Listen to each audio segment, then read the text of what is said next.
السلام علیکم دوستوں، کیسے ہیں آپ سب؟ Welcome to my channel Islamic World. آج کا ہمارا ٹاپک ہے استغفار اور توبہ میں فرق۔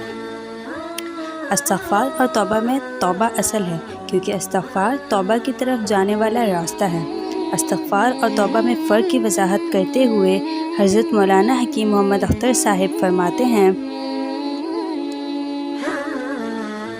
استغفروا ربکم ثم توبوا الیہ۔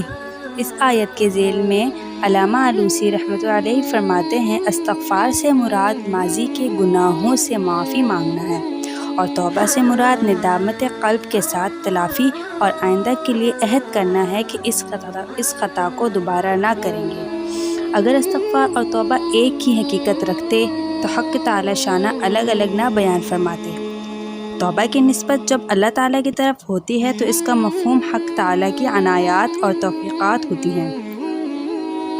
استغفار کے معنی مغفرت طلب کرنے کے ہیں، اور عفو کے معنی ستر یعنی چھپانے، پردہ ڈالنے کے ہیں۔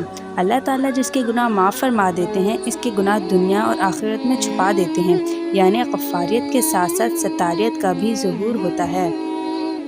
مغفرت کا مفہوم حق تعالیٰ کی طرف سے بندہ پر یہ ہے کہ اس کے گناہ کو دنیا میں چھپا لیں، اس طرح سے کہ کسی کو بھی مطلع نہ کریں اور آخرت میں اس پر سزا نہ دیں۔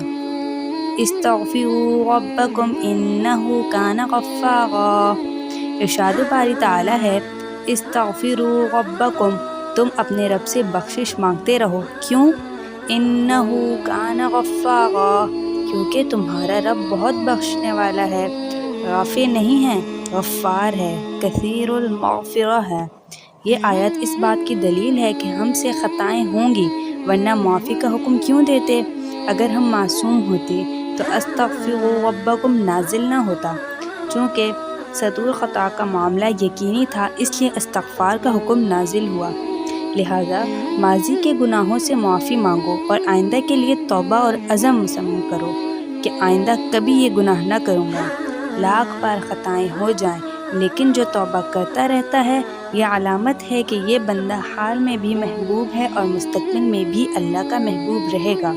جو مستقبل میں بے وفائی کرنے والے ہیں، ان کو اللہ تعالیٰ محبوب نہیں بناتے۔ استغفار سے لفظ ربط کا ربط۔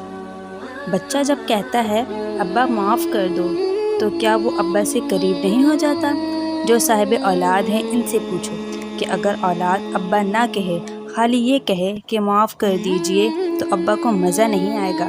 لیکن جب بچہ یوں کہتا ہے کہ اے ابا، اے میرے ابو، میرے بابا، مجھے معاف کر دیجئے، تو کیا ابا کے لفظ سے ابا کے دل پر کیفیت طاری نہیں ہوگی؟ تو اللہ تعالیٰ نے اپنی رحمت کے دریا میں طوفان اور جوش لانے کے لیے یہاں رب نازل کیا اور اپنے بندوں کو سکھایا کہ ہم سے یوں کہو کہ اے میرے پالنے والے، مجھ کو معاف کر دیجئے، مجھ سے نالائکی ہو گئی۔ استغفروا ربکم، اپنے پالنے والے سے معافی مانگو۔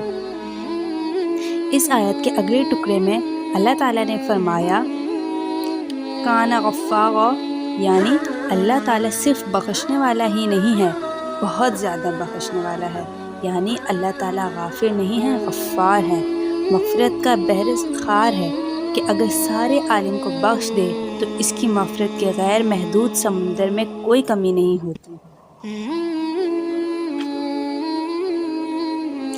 عارف باللہ حضرت مولانا حکیم محمد اختر صاحب کا ارشاد ہے، فرمایا کہ استغفروا ربکم سے دو مسئلے ثابت ہوئے۔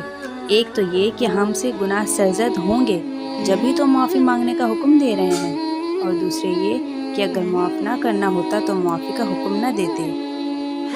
جس طرح شفیق باپ جب بیٹے سے کہتا ہے کہ معافی مانگ، تو اس کا معاف کرنے کا ارادہ ہوتا ہے، بس اللہ تعالیٰ کا یہ فرمانا کہ مجھ سے معافی مانگو، یہ دلیل ہے کہ وہ ہم کو معاف کرنا چاہتے ہیں، لہٰذا معافی مانگنے میں دیر نہ کرو۔ ارشاد باری تعالیٰ ہے، کانوا قلیلا من اللیل ما یہجعون وبالاسحار ہم یستغفرون۔ یہ حضرات رات کو بہت کم سوتے ہیں اور سحر کے اوقات میں مغفرت طلب کرتے ہیں۔ جزاک اللہ۔